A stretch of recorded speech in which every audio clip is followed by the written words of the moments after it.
بسم اللہ الرحمن الرحیم۔ اللہ کے بابرکت نام سے شروع کرتا ہوں جو انتہائی مہربان اور بے حساب رحم فرمانے والا ہے۔ سب تعریفیں اللہ ہی کی پاک ذات کے لیے ہیں جو تمام آسمانوں اور زمینوں اور جو کچھ ان کے درمیان ہے سب کا تنہا خالق، مالک اور رازق ہے۔ دوستو، آپ میں سے جو بھی اس چینل پر نئے ہیں یا آپ میں سے جس نے بھی ابھی تک اس چینل کو سبسکرائب نہیں کیا تو آپ سے درخواست کی جاتی ہے کہ آپ اس کار خیر میں میرا بھرپور ساتھ دیتے ہوئے اس ویڈیو کو لائک کریں اور سب کے ساتھ شیئر کریں، اور میری حوصلہ افزائی کے لیے اس چینل کو لازمی سبسکرائب کرتے ہوئے بیل کے آئیکن کو بھی پریس کر لیں تاکہ یہ ویڈیو اور اس جیسی مزید ویڈیوز ہم سب کے لیے صدقہ جاریہ بن سکیں انشاءاللہ۔ السلام علیکم دوستو، میں محمود خان تعلیم کے ایک نئے ٹاپک کے ساتھ آپ کو آپ کے چینل فضائل تعلیم میں خوش آمدید کہتا ہوں۔ دوستو، ہماری آج کی ویڈیو انتہائی اہم ہے۔ اس میں ہم سب کے لیے بہت اہم پیغام دیا جا رہا ہے۔ دوستو، دنیا کا کوئی بھی ملک ہو وہ اس میں موجود عوام اور اداروں سے چلتا ہے، جیسا کہ فوج، میڈیا، پولیس، سیاستدان، عدلیہ اور بیوروکریٹس وغیرہ۔ چائنا ہمارے بعد وجود میں آیا، مگر آج وہ امریکہ اور رشیا کی آنکھوں میں آنکھیں ڈال کر بات کرتا ہے، جو کہ دو بڑی طاقتور قومیں ہیں، جبکہ ہم ان سمیت اور بھی کئی ممالک سے بھیک مانگتے پھرتے ہیں۔ غالباً ملیشیا کا ایک حکمران تھا، جب اسے یورپ اور امریکہ وزٹ کے لیے بلاتے تھے تو وہ وہاں جانے سے انکار کر دیتا تھا، اور کسی کے بار بار انکار کرنے کی وجہ پوچھنے پر پتہ چلا کہ اس کو وہاں جانے پر شرم آتی تھی کہ وہ لوگ ملیشیا سے ترقی میں بہت آگے تھے۔ اس کے بعد ہی اس سربراہ نے اپنے ملک میں دنیا کی سب سے بڑی بلڈنگ ٹوئن ٹاور کے نام سے بنوائی تھی، مگر انتہائی افسوس کے ساتھ کہنا پڑ رہا ہے کہ پاکستان کتنے دہائیوں سے دوسرے ممالک سے بھیک مانگ رہا ہے، مگر شرم ہمیں پھر بھی نہیں آتی۔ آخر کیوں ہم دنیا بھر میں ذلیل و خوار ہیں؟ اس کی ایک وجہ تو یہ ہے کہ ہمارے ملک میں موجود تمام اداروں کے چلانے والے لوگ ذاتی مفاد کو ملکی مفاد پر ترجیح دیتے ہیں، مانا کہ پانچوں انگلیاں برابر نہیں، اور ہر ادارے میں اچھے لوگ بھی ضرور ہوں گے، مگر وہ اتنے کم ہیں کہ ان کا ہونا نہ ہونا ایک برابر ہے۔ زیادہ تر لوگ یعنی 90 سے 95% ہمارے پورے معاشرے میں کرپٹ ہیں، جو اپنا کام پوری ایمانداری سے نہیں کرتے، جس کی جو جی میں آتا ہے کرتا ہے، جس کو جو ٹھیک لگتا ہے کرتا ہے۔ ہم میں سے بیشتر لوگوں کی یہی سوچ ہے کہ اگر پاکستان ترقی نہیں کر رہا تو کیا ہوا، ہمیں اس سے کوئی غرض نہیں کہ پاکستان کا کیا بنے گا، ہمیں تو بس اپنی پرواہ ہے۔ انہی اکثریت کے غلط سوچ اور فعل کی وجہ سے پورے ملک کا یہ حال ہے۔ ایک مرتبہ صحابہ کرام رضی اللہ عنہم اجمعین نے حضور صلی اللہ علیہ وآلہ وسلم سے دریافت فرمایا کہ ہم لوگ ایسی حالت میں بھی تباہ و برباد ہو سکتے ہیں جبکہ ہم میں صلحاء اور متقی لوگ موجود ہوں؟ حضور اقدس صلی اللہ علیہ وآلہ وسلم نے ارشاد فرمایا کہ ہاں، جب خباثت غالب ہو جائے۔ کتنی صاف ستھری اور آسانی سے سمجھ میں آنے والی بات ہے۔ آج ہماری تباہی اور بربادی کی یہی وجہ ہے کہ ہم پر خباثت غالب آ چکی ہے۔ ہمارا ملک تب تک ترقی نہیں کر سکتا جب تک ہم اپنے ملکی مفاد کو ذاتی مفاد پر ترجیح نہیں دیتے۔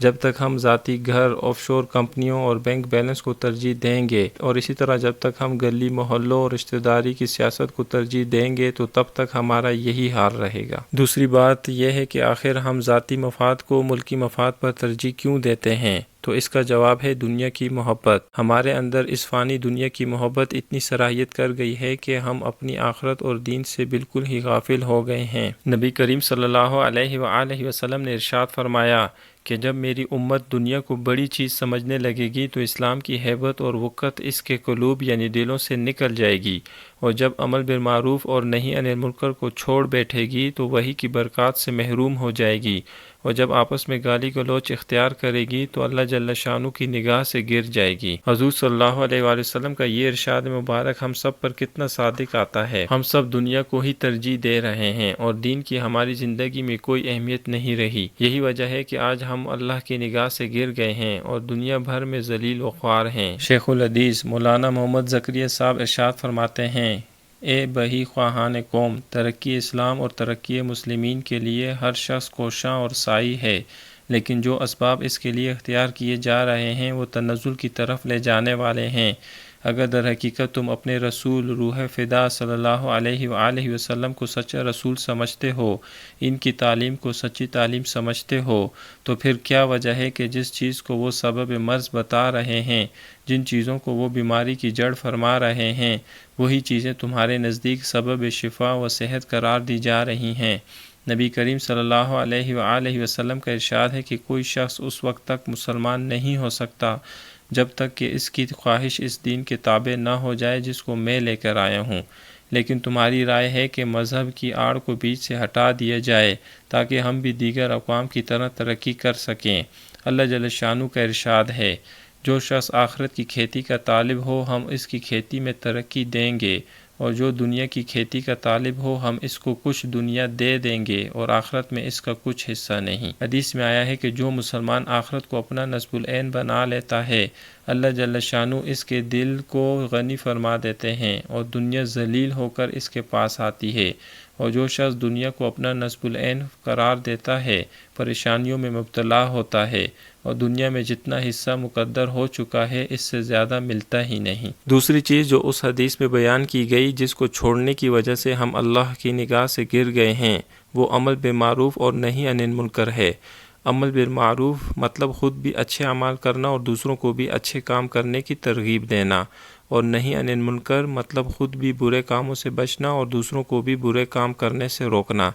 یہ وہ کام ہے جو ہر ادارے میں سب نے کرنا ہے، خصوصاً عوام نے، کہ تمام اداروں میں لوگ عوام ہی میں سے نکل کر جاتے ہیں۔ اللہ تعالیٰ قرآن پاک میں ارشاد فرماتے ہیں کہ اس نے موت اور زندگی اس لیے پیدا کی تاکہ وہ تمہیں آزمائے کہ تم میں سے کون عمل میں زیادہ بہتر ہے۔ قرآن میں ایک اور جگہ اللہ تعالیٰ ارشاد فرماتے ہیں کہ تم بہترین امت ہو کہ لوگوں کے نفع رسانی کے لیے نکالے گئے ہو، تم لوگ نیک کام کا حکم کرتے ہو اور برے کام سے منع کرتے ہو اور اللہ تعالیٰ پر ایمان رکھتے ہو۔ مسلمانوں کا اشرف الناس اور امت محمدیہ کا اشرف الامم ہونا متعدد احادیث میں تصریح سے وارد ہوا ہے۔ قرآن پاک کی آیات میں بھی کئی جگہ اس مضمون کو صراحتاً و اشارتاً بیان فرمایا گیا ہے۔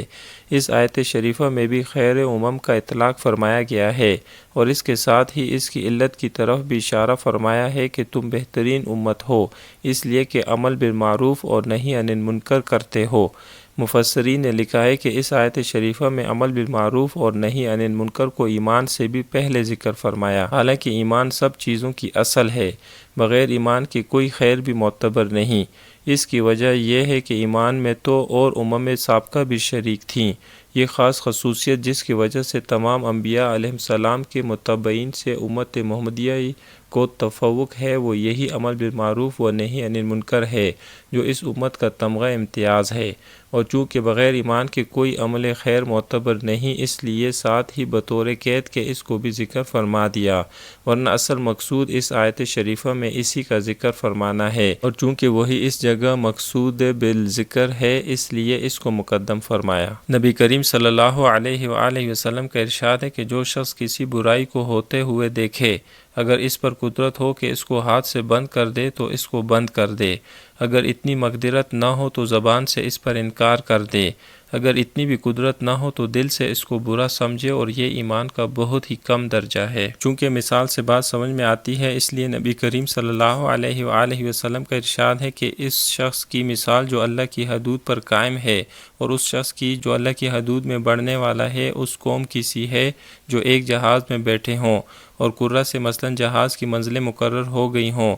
کہ بعض لوگ جہاز کے اوپر کے حصے میں ہوں اور بعض لوگ نیچے طبق کے حصے میں ہوں۔ جب نیچے والوں کو پانی کی ضرورت ہوتی ہے تو وہ جہاز کے اوپر کے حصے پر آ کر پانی لیتے ہیں، اگر وہ یہ خیال کر کے کہ ہمارے بار بار اوپر پانی کے لیے جانے سے اوپر والوں کو تکلیف ہوتی ہے، اس لیے ہم اپنے ہی حصے میں یعنی جہاز کے نیچے کے حصے میں ایک سوراخ سمندر میں کھول لیں جس سے پانی یہاں ہی ملتا رہے، اوپر والوں کو ستانا نہ پڑے۔ ایسی صورت میں اگر اوپر والے ان احمقوں کی اس تجویز کو نہ روکیں گے اور خیال کر لیں گے کہ وہ جانے ان کا کام، ہمیں ان سے کیا واسطہ، تو اس صورت میں وہ جہاز غرق ہو جائے گا اور دونوں فریق ہلاک ہو جائیں گے، اور اگر وہ ان کو روک دیں گے تو دونوں فریق ڈوبنے سے بچ جائیں گے۔ اس لیے عمل بالمعروف اور نہی عن المنکر کرنا انتہائی ضروری ہے۔ نبی کریم صلی اللہ علیہ وآلہ وسلم کا یہ بھی ارشاد ہے کہ بنی اسرائیل میں سب سے پہلا تنزل اس طرح شروع ہوا کہ ایک شخص کسی دوسرے سے ملتا اور کسی ناجائز بات کو کرتے ہوئے دیکھتا تو اس کو منع کرتا کہ دیکھ، اللہ سے ڈر، ایسا نہ کر، لیکن اس کے نہ ماننے پر بھی وہ اپنے تعلقات کی وجہ سے کھانے پینے میں اور نشست و برخاست میں ویسا ہی برتاؤ کرتا جیسا کہ اس سے پہلے تھا۔ جب عام طور پر ایسا ہونے لگا تو اللہ تعالیٰ نے بعضوں کے قلوب یعنی دلوں کو بعضوں کے ساتھ خلط کر دیا، یعنی نافرمانوں کے دل جیسے تھے ان کی نحوست سے فرمانبرداروں کے دل بھی ویسے ہی کر دیے۔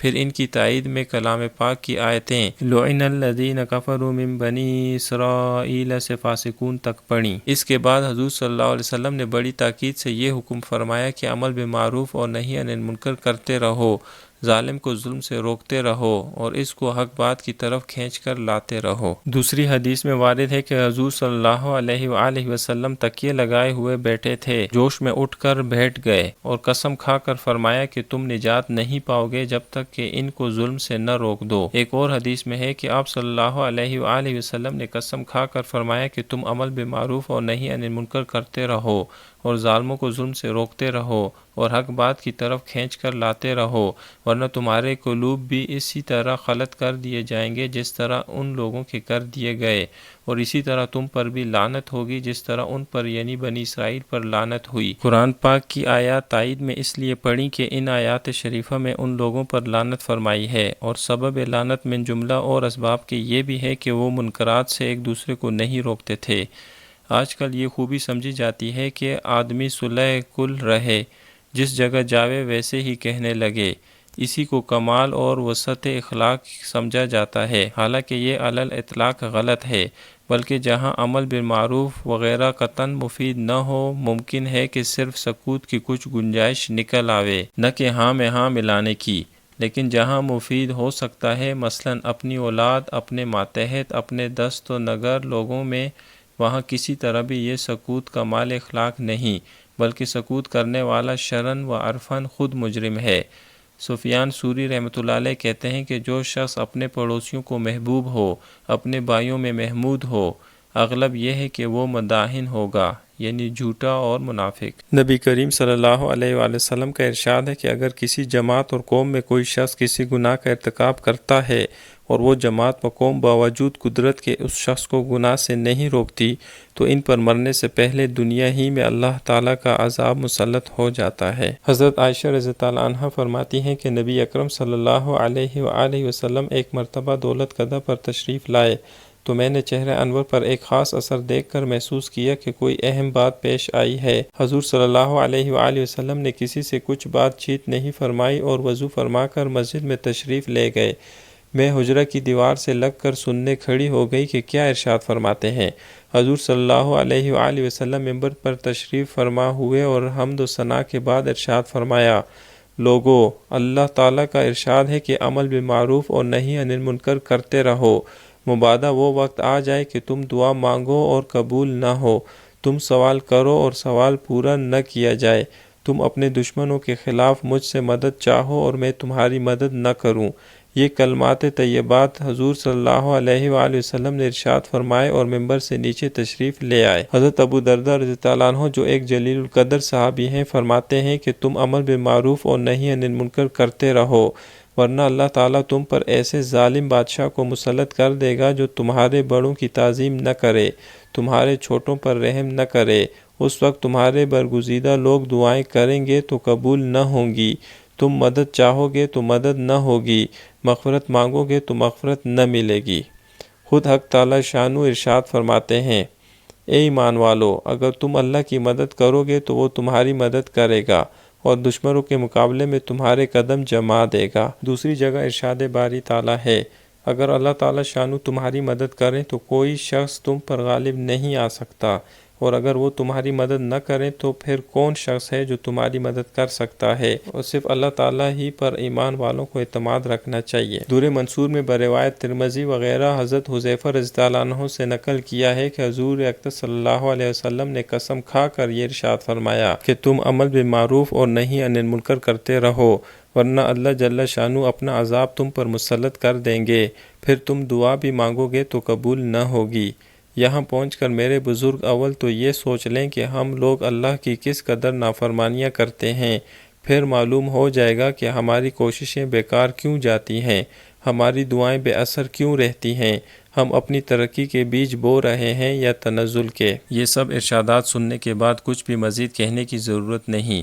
ہم سب کو بخوبی پتہ لگ گیا ہے کہ ہم کیا کر رہے ہیں اور ہمیں کیا کرنا چاہیے۔ اللہ تعالیٰ کہنے سننے سے زیادہ ہم سب کو ان تمام ارشادات پر عمل کرنے کی توفیق عطا فرمائے، تاکہ ہم پاکستانی بھی دوسرے اقوام کی طرح اس دنیا میں عزت اور وقار کی زندگی گزار سکیں اور آخرت میں بھی مکمل کامیاب ہو سکیں، آمین۔ اوکے دوستو، امید ہے آپ کو یہ ویڈیو اور ٹاپک پسند آیا ہوگا۔ انشاءاللہ آپ سے ملتے ہیں اگلی ویڈیو میں تعلیم کے ایک نئے ٹاپک کے ساتھ۔ تب تک کے لیے اپنا بہت خیال رکھیں اور مجھے اپنی دعاؤں میں یاد رکھیں۔ اللہ حافظ۔